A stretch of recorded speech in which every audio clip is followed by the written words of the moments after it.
Bien-aimés dans le Seigneur, je vous salue dans le nom puissant de notre Seigneur Jésus-Christ. Bonne et heureuse année 2025, chers frères et sœurs. Par ces mots, je viens rendre grâce à Dieu pour le souffle nouveau qu'il a donné à chacun. Il s'est manifesté dans nos vies durant toute l'année 2024. Nous avons tous gagné un an de plus.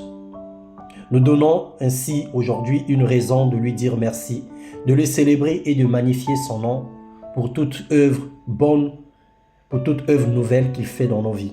Ce matin, nous parlerons du temps, notre premier thème de l'année, le thème de notre méditation, nous allons parler du temps. Ézéchiel 16, le verset 6 à 8, la Bible déclare « Je passais près de toi, je t'aperçus baigné dans ton sang, et je te dis, vis ton sang.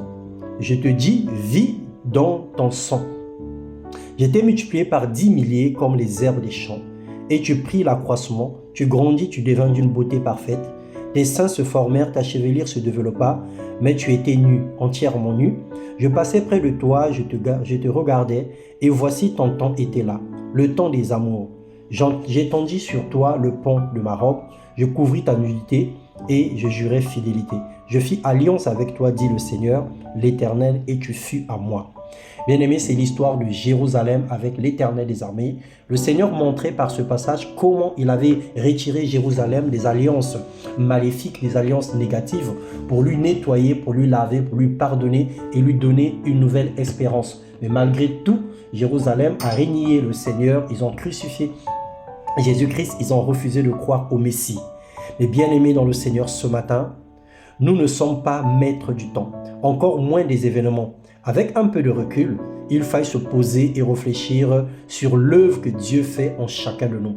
Il ne s'agit pas là de l'argent et de diplôme, de mariage ou de réussite particulière, mais de la vie que nous avons reçue, du souffle et de la gestion de notre temps.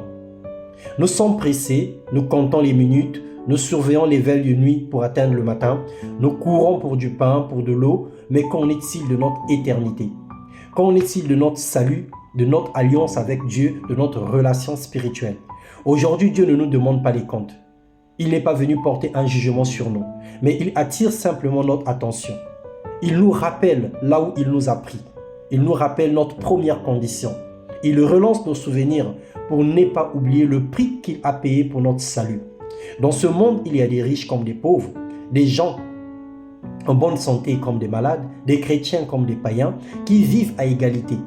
Simplement parce que la réussite matérielle et sociale d'une personne dépend de Dieu bien sûr, mais aussi de l'effort fourni et du travail accompli. Mais ce n'est pas un instrument de mesure de la grâce ni de salut. Ce n'est pas le signe de la présence de Dieu dans une vie.